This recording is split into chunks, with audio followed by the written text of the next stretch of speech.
dias para formar governo. Mas os ministros que ainda não entraram em cena já têm trabalho de casa acumulado. O Ministério das Finanças divulgou ontem um quadro com as medidas que o novo governo vai ter de aplicar no âmbito do Programa de Ajustamento Financeiro. Até ao final do ano são 213 medidas, 80 em setembro, até lá são 100. É uma média de uma medida por dia e 13 têm de avançar já em junho. São temas para analisar aqui com a ajuda de Diamantino Marques, Jorge Landeiro Vaz, José Magalhães e Amândio Antunes. Muito bom dia e muito obrigada por estarem neste Conselho Consultivo. Comece por si com a divulgação das medidas por parte do Ministério das Finanças e com os prazos apertados em relação às metas que têm de ser cumpridas. Execuíveis ou não? Eu acho que execuíveis, porque são imperativas, não é? Ontem o ainda Ministro das Finanças garantiu que há já algumas medidas que estão a ser avançadas. Pergunto-lhe se esta execução deste tipo de fichas calendarizadas e todas estas medidas são já trabalho feito ou se são ainda uma preparação. Portanto, a Assembleia da República foi renovada em muitos grupos parlamentares.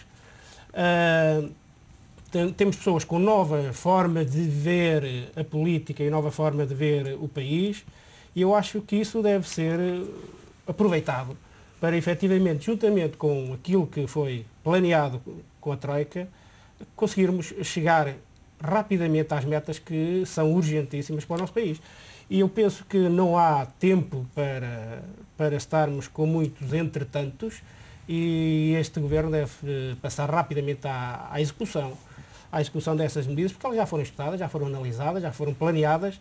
E, portanto, está aí um trabalho de casa feito que nenhum governo até hoje teve, não é? Os governos, quando entravam, tinham sempre que fazer o seu diagnóstico, fazer o seu plano. Hoje não. Hoje o governo tem esse trabalho já feito e, portanto, está numa fase já mais avançada da governação. E eu espero que os reflexos dessa governação, pela positiva, também eles se sintam mais cedo. Tem algum nome que queira sugerir? Ou que acha que seja o perfil? Que há vários nomes que podem ocupar esse cargo e Portugal tem várias pessoas que já deram provas que têm condições para assumir essa responsabilidade. Mas eu penso que a implementação das medidas não passa só pelo Ministro das Finanças, embora esse seja uma posição, um peso pesado do grupo, mas penso que também é necessário um super-ministro para a economia. E o Ministério da Economia penso que deve levar uma volta muito profunda, porque não tem desempenhado o seu papel para aquele que deve ser criado, infelizmente.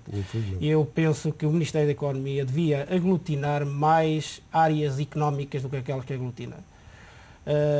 Por exemplo, eu não entendo porque é que os transportes estão fora do Ministério da Economia, não percebo porque é que a agricultura está fora do Ministério da Economia, porque é que o turismo não está... Ou seja, a economia é tudo.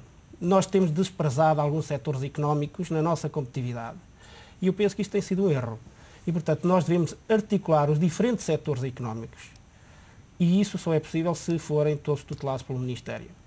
Portanto, e isto vai também de encontro àquela ideia da redução de ministérios. Não é? Porque com esta aglutinação no Ministério da Economia dos diferentes áreas económicas do nosso país, resolveríamos aqui, penso que, dois problemas.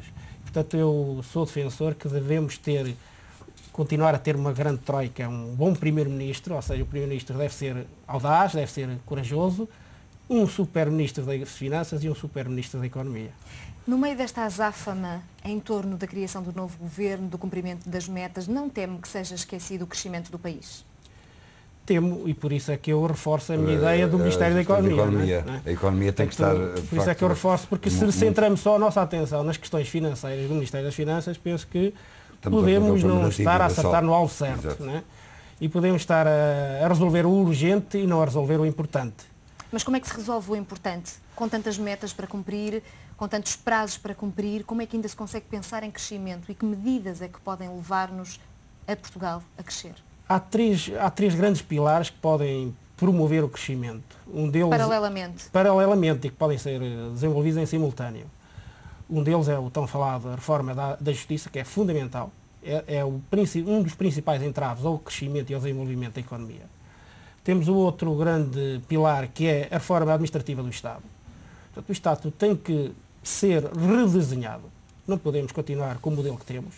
E temos um terceiro pilar que tem a ver com a promoção da competitividade através das exportações, da substituição das importações, que eu acho que tem passado um bocado ao lado essa questão, e aí só conseguimos substituir importações se promovermos a produção interna, e isso deve ser incentivado, a produção interna, e devem ser desenvolvidas outras ações no sentido de promover o empreendedorismo, de promover, portanto, a iniciativa privada. Portanto, nós temos que, de uma vez por todas, cortar o cordão umbilical que liga a nossa economia ao Estado. A nossa economia está excessivamente dependente das decisões estatais, dos investimentos públicos, e isso tem que acabar de vez. Conselho Consultivo, muito obrigada, foi um gosto tê-lo. Muito obrigado também. Fica por aqui este Conselho Consultivo de quarta-feira, dia 8 de junho.